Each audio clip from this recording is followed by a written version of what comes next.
Arya Kamandanu berlari kencang meninggalkan tepian rawa. Akhirnya, karena merasa lelah, dia menghentikan larinya. Kemudian dia melangkah sempoyongan menuju ke sebuah batang pohon rindang. Untuk sesaat lamanya dia duduk merenung di bawah pohon.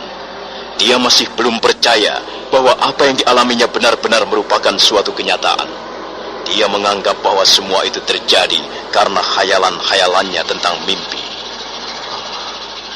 Tutur Tinula, Naga Puspa Kresna. Aku tidak percaya. Aku tidak percaya. Pastilah semua itu terjadi karena aku tercekam oleh mimpiku tentang ular naga Puspa Kresna. Aku tahu. Sekarang ini aku hidup dalam dunia hayalan. Petani aneh itu sebenarnya tidak pernah ada. Demikian pula bocah Angon itu. Sebenarnya hanyalah gambaran-gambaran pikiranku semata-mata. Mereka tidak pernah ada. Buktinya tiba-tiba mereka lenyap dari pandangan mataku. Mereka lenyap bagaikan asap. Saat itu, Arya Kamandanu duduk bersandar di sebatang pohon rindang. Pohon itu sudah nampak tua.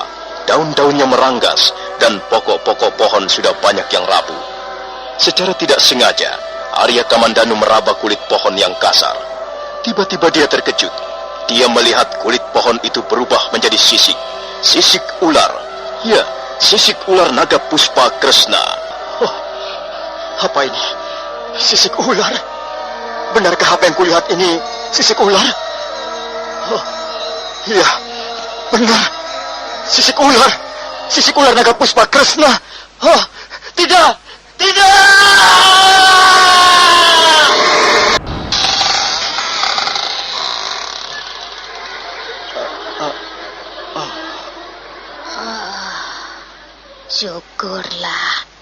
Syukurlah Angger sudah siuman kembali. Semalaman Angger pingsan. Siapa kau? Jangan pikirkan siapa diriku, Angger. Yang penting Angger selamat. Tapi kalau Angger mau tahu juga, aku adalah perempuan tua yang tinggal di desa ini. Aku salah seorang warga desa Panitikan. Oh, jadi sekarang ini aku berada di desa Panitikan. Ya, benar, Angger. Angger berada di pondokku di desa Panitikan. Oh, terima kasih atas pertolongan ibu. Saya sangat berhutang budi. Sudahlah, lebih baik Angger istirahat. Sebenarnya, kemana tujuan perjalananmu, Angger? Saya ingin pergi ke Candi Kagenengan, Bu. Tahukah ibu jalan paling aman menuju ke Candi Kagenengan? Candi Kagenengan? Candi Kagenengan sudah tidak berapa jauhnya dari desa Panitikan. Barangkali Angger tinggal jalan 1 hari 1 malam, maka Angger akan tiba di Candi Kagenengan. Apakah saya tidak tersesat jalan, Bu? Oh, tidak, Angger. Angger sudah mengambil jalan yang benar. Tapi Angger tidak perlu terburu-buru. Angger istirahat saja dulu. Saya membuat sedikit makanan. Barangkali Angger merasa lapar. Makanlah, Angger. Makanlah sedikit, supaya tubuh Angger tidak menjadi lemah. Terima kasih, Bu. Terima kasih. Saya hanya akan merepotkan ibu saja. Jangan berkata begitu. Saya tidak merasa repot. Lagi pula, saya hanya tinggal sendirian di pondok ini. Saya tidak mempunyai siapa-siapa. Suami tidak punya, anak juga tidak punya. Kehadiran Angger membuat saya menjadi tidak lagi kesepian. Saya merasa mempunyai teman sekarang. Arya Kamandanu hari itu tinggal bersama wanita tua di pondoknya, di desa Panitikan.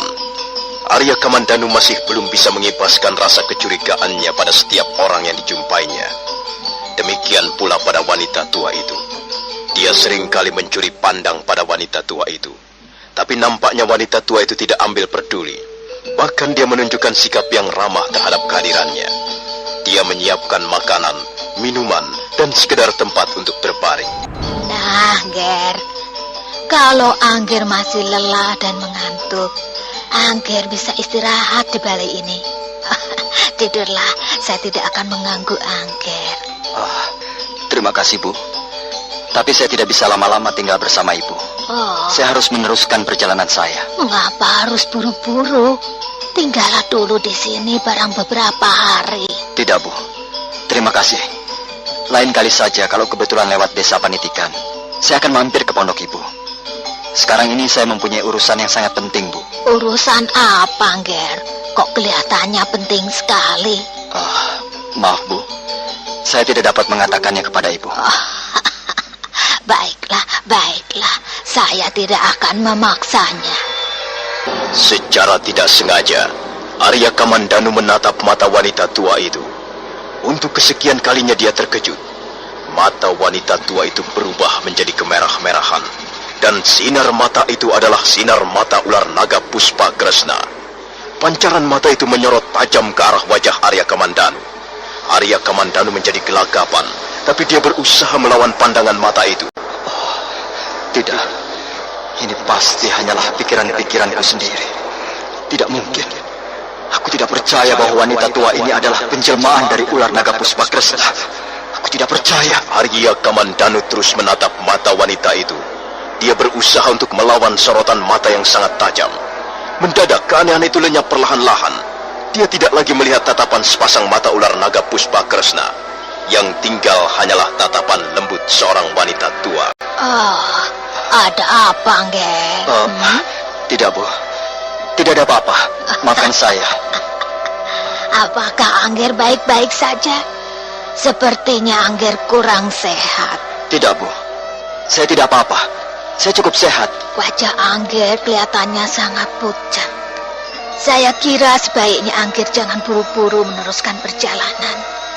Istirahatlah dulu di pondok saya. Tinggallah beberapa hari di sini. Tidak, Bu. Terima kasih atas kebaikan hati Ibu. Tapi maaf, saya tidak bisa lama-lama tinggal bersama Ibu di sini.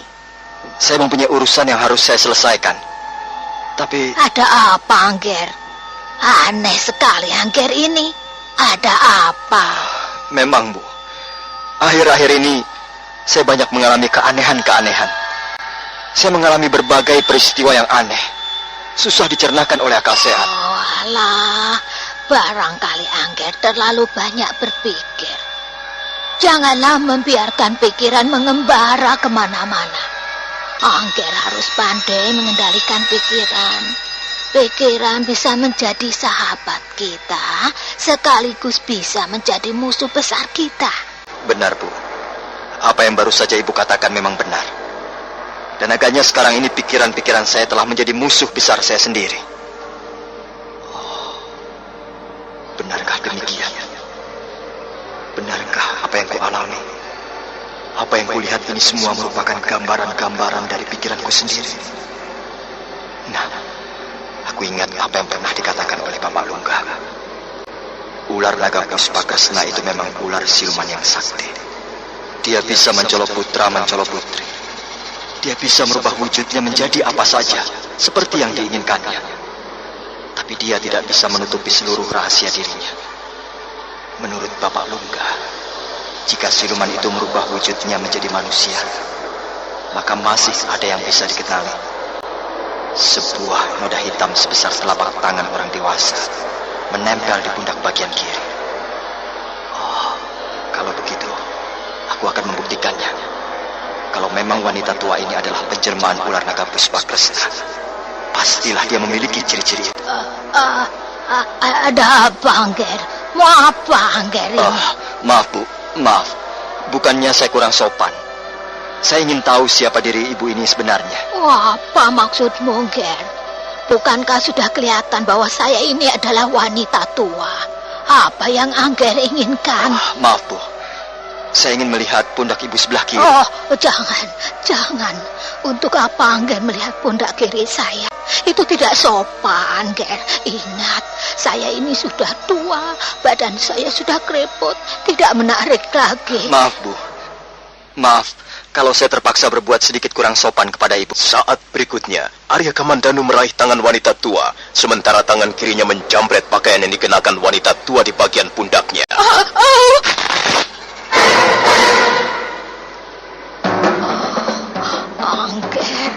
Apa yang Angger lakukan ini? Mengapa Angger merobek pakaian saya? Oh, maaf, Bu. Maaf. Ternyata saya keliru. Oh alah, Angger telah berbuat tidak sopan. Kalau Angger ingin main-main dengan wanita, janganlah dengan saya. Saya sudah tua, saya sudah keriput. Angger ini keterlaluan sekali. Angger telah membuat diri saya malu. Malu sekali. Maaf, Bu. Sekali lagi saya mohon maaf. Bukan maksud saya untuk berbuat kurang ajar terhadap Ibu. Saya hanya sekedar ingin tahu saja, Bu. Ingin tahu apa? Ingin tahu pundakku? Ini, lihat pundakku.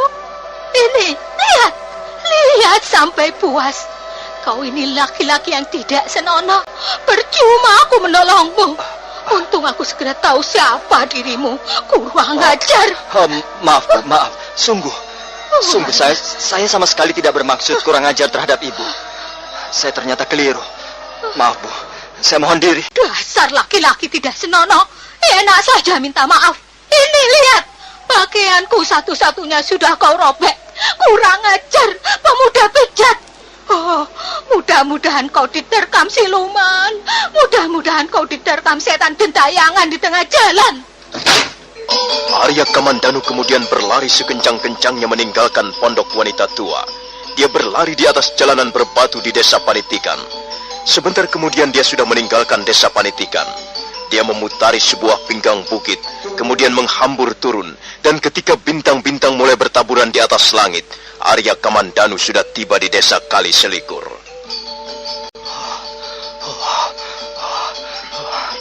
Aku malu sekali. Aku telah berlaku tidak senonoh pada seorang wanita tua.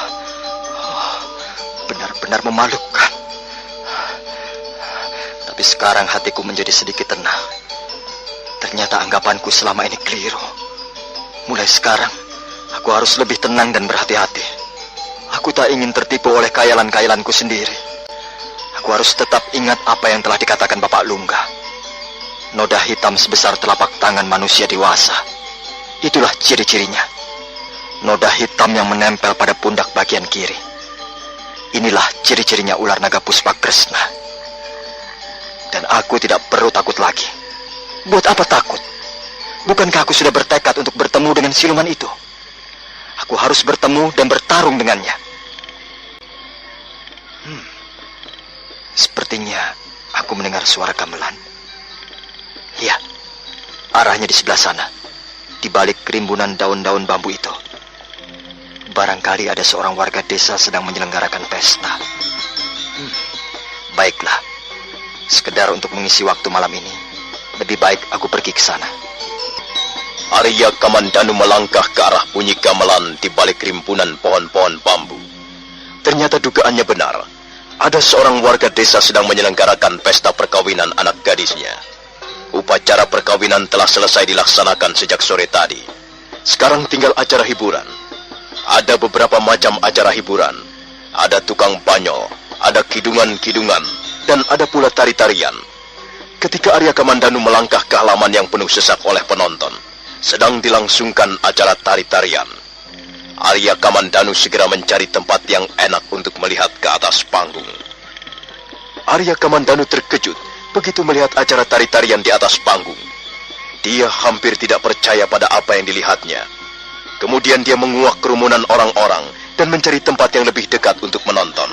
Oh, tari-tarian Nisa Carana gini. Oh, benarkah apa yang kulihat ini? Siapa gadis penari itu? Dia dapat memperagakan tari-tarian Nisa Carana gini secara sempurna sekali. Hampir tak ada cacat celahnya. Tapi benarkah dia memperagakan tari-tarian Nisa Carana gini? Atau barangkali ada jenis tari-tarian lain yang mirip? Maaf Bapak, maaf.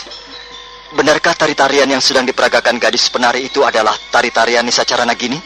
Kau ini mau apa, anak muda?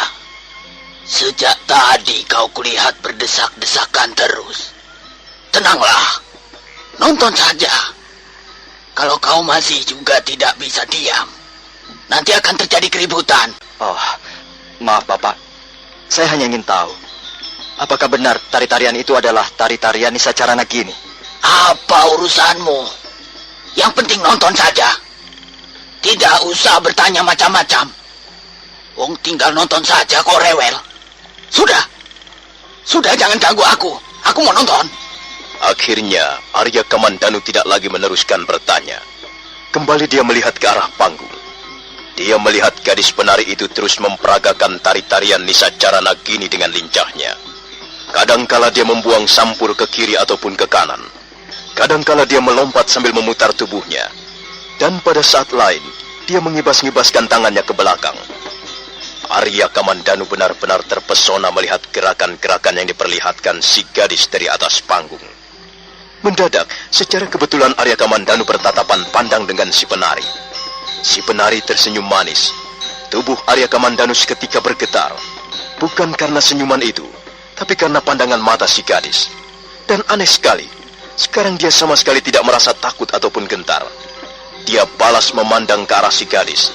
Dan si gadis penari itu pun memalingkan wajahnya sambil membuang sampur. Dan tari-tarian pun selesai. Si gadis penari berlari ke belakang panggung.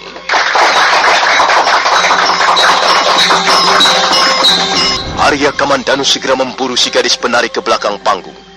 Tapi gadis penari itu ternyata tidak ada di sana. Dia terus mencari ke sana kemari. Dia bertanya pada orang-orang. Tapi tidak seorang pun memberikan keterangan tentang gadis penari yang tiba-tiba saja lenyap tanpa bekas. Karena penasaran, akhirnya Arya Kamandanu berlari ke jalanan. Dia terus berlari sekencang-kencangnya, berusaha untuk menemukan si gadis penari cantik. Kemana perginya gadis itu tadi? Aku melihat gejala-gejala yang tidak wajar. Dia menghindari tatapan mataku. Oh, aku melihat bayangan berkelebat di sebelah sana. Ya, dia berlari ke arah gerumbulan semak belukar itu. Aku akan mengejarnya, dan aku harus menangkapnya. Arya Kamandanu segera melompat ke arah gerumbulan semak belukar. Seketika dia menjadi kecewa karena tidak menemukan seorang pun di balik gerumbulan semak belukar. Tapi mendadak jantungnya berdegup kencang. Samar-samar dia melihat seorang gadis berjalan lenggang dengan tenangnya. Arya Kamandanu buru-buru mendekati si gadis. Oh, maaf. Bolehkah saya menanyakan sesuatu? Siapakah Tuan? Mengapa Tuan membutuhkan saya? Saya hanya ingin tahu. Bukankah kau yang memperagakan tari-tarian Nisacara Nagini di atas panggung tadi? Iya, memang saya. Kenapa Tuan? Apanya yang aneh? Iya, memang tidak ada yang aneh. Saya hanya ingin tahu dari mana kau belajar tari-tarian itu. Kau menari sangat indah. Aku ingin tahu siapa gurumu. Si gadis penari tidak menjawab pertanyaan Arya Kamandanu. Dia hanya berpaling perlahan-lahan. Kembali Arya Kamandanu merasakan jantungnya berdetak kencang. Dia melihat sepasang mata itu. Sepasang mata ular naga Puspa Kresna. Nah, saudara pendengar, bagaimanakah kisah selanjutnya? Silakan menunggu seri berikutnya. Sampai jumpa.